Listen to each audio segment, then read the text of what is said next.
Assalamualaikum warahmatullahi wabarakatuh dan salam sejahtera.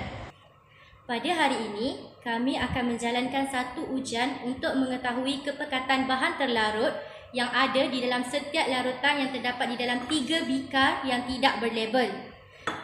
Untuk menjalankan ujian ini, kami menggunakan 3 jalur ubi kentang yang telah diletakkan di dalam 3 bikar berbeza. 1 bikar untuk setiap larutan.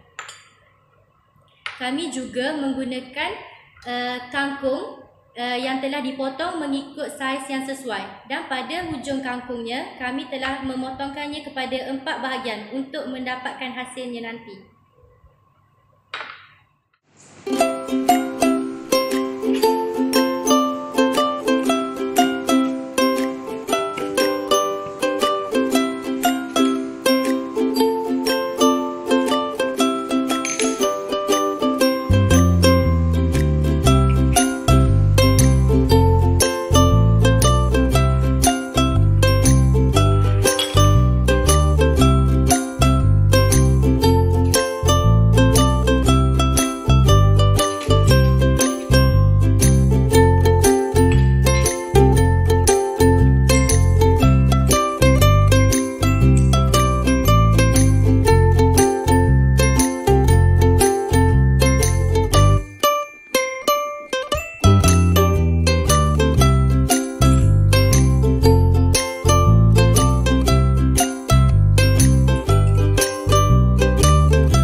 Tuang setiap larutan di dalam setiap bikar yang mengandungi jalur ubi kentang dan juga kangkung.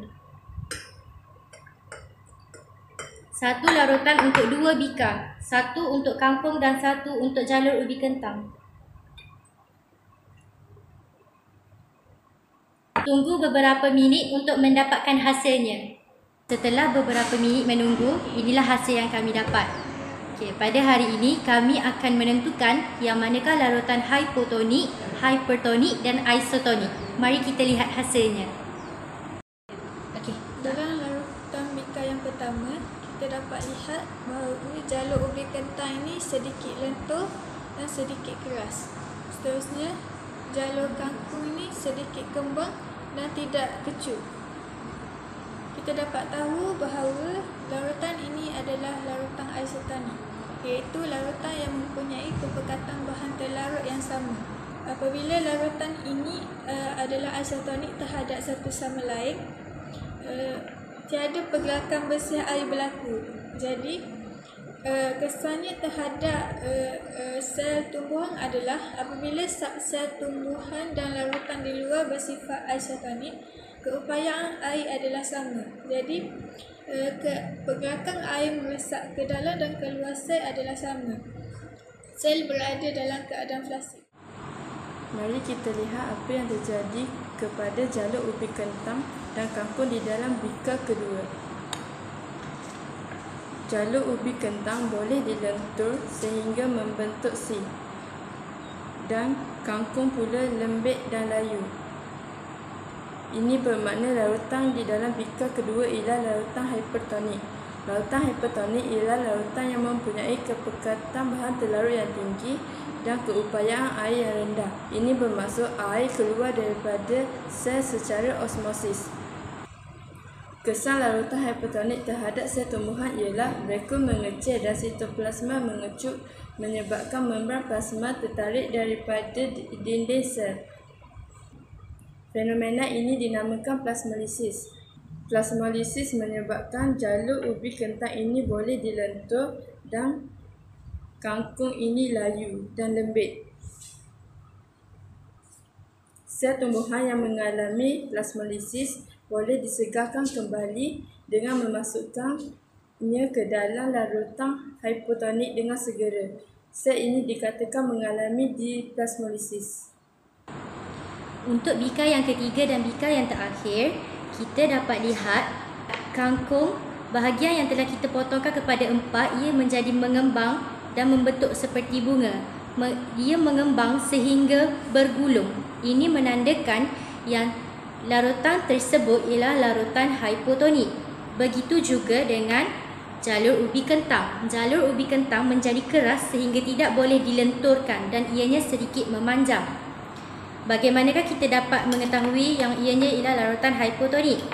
Larutan hipotonik mengandungi kepekatan bahan terlarut yang rendah dan keupayaan air yang tinggi. Seperti yang telah kita pelajari, air meresap dari kawasan yang mempunyai keupayaan air yang rendah kepada kawasan yang mempunyai keupayaan air yang tinggi. Ini bermakna sel hipotonik mempunyai kepekatan bahan terlarut yang rendah dan keupayaan air yang tinggi. Hal ini menyebabkan larutan hipotonik meresap masuk ke dalam vakuol secara osmosis. Vakuol mengembang dan menolak sitoplasma serta membran plasma ke dinding sel. Dalam keadaan ini, sel dikatakan dalam keadaan segah. Sel tumbuhan tidak meletus kerana dinding sel adalah tegar dan kuat. Tekanan segah adalah penting kepada sel tumbuhan kerana dapat memberikan sokongan dan mengekalkan bentuk sel. Kesegahan sel menyebabkan sel pengawal mengembang supaya stoma terbuka untuk fotosintesis.